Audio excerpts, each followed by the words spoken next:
Anak muda di Yaman yang buta matanya hafal Quran menikah gara-gara doanya. Masih ingat gak? Atau belum saya ceritain? Wow, semangat ya kalau soal nikah.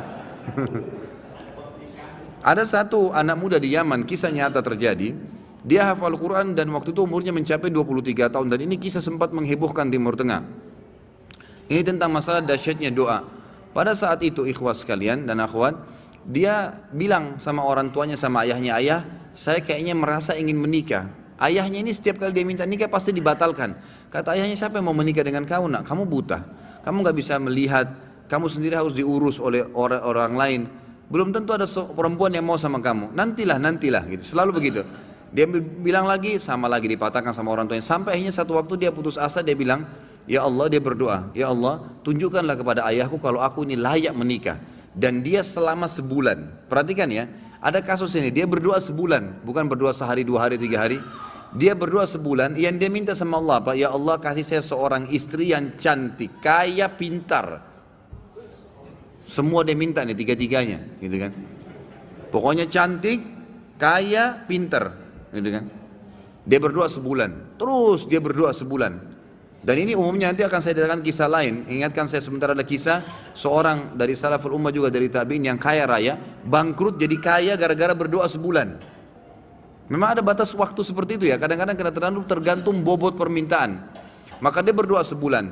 Subhanallah, di malam yang ke-20, di malam yang ke-30 dari doanya, setiap malam dia berdoa di tahajud, artinya pas hari 29 dia berdoa. Karena memang Nabi SAW menekankan 1 bulan itu 29 hari, gitu kan? Makanya Hijriah kebanyakan 29 hari. Maka dia mimpi, ada suara yang dia dengar dalam mimpinya, wahai fulan, Allah telah ijabah doamu dan jodohmu adalah si fulana, disebut namanya, tapi dalam kisah ini tidak disebut namanya.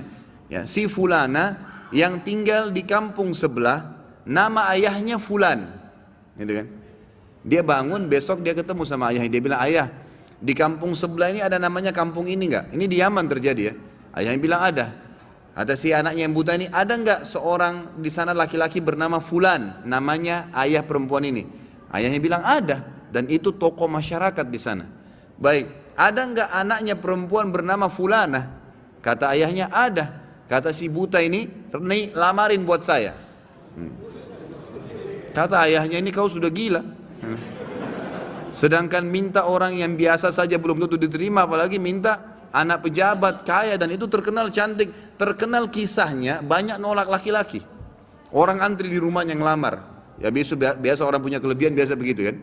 Baik, intinya adalah dia bilang, ayah tapi saya mimpi. Dia ceritain mimpinya. Oh itu dia ceritain mimpinya, ayahnya juga tersentuh. Tapi ayahnya bilang, baiklah kita kesana, tapi ini mempertaruhkan nama keluarga.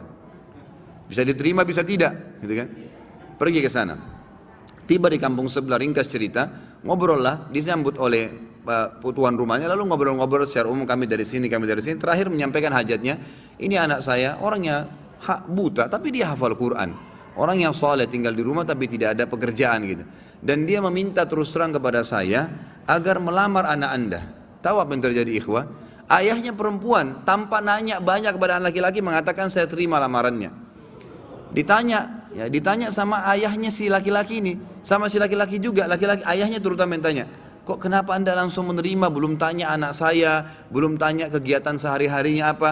Kata ayahnya ini, yang calon mertuanya, saya tadi malam mimpi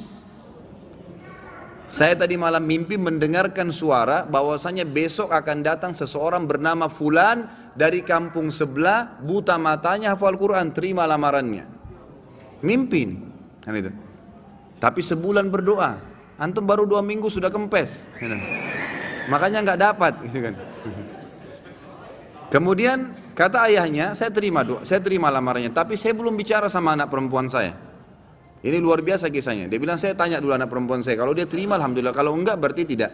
Saya mohon maaf. Dia masuk ke dalam bicara sama anaknya. Ini cerita ayah perempuan bicara sama anak perempuannya.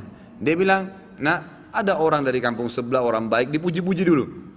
Hafal Quran tapi buta matanya, ingin melamar kamu nak, namanya si Fulan. Kaget si ayahnya perempuan, satu perempuan bilang, saya terima lamarannya ayah. Selama ini nolak terus ini, orang datang bolak-balik, yang sudah gagah, yang sudah kaya, yang pintar, ditolak semua. Anak perempuan tidak mau. Langsung kata ayahnya, kok bisa, kau belum lihat dia nak, dia buta. Dia bilang, enggak ayah, tadi malam saya mimpi. bahwasanya besok akan datang jodohmu laki-laki bernama fulan dari kampung sebelah, matanya buta tapi hafal Quran, terima lamarannya, dia akan membahagiakan kamu.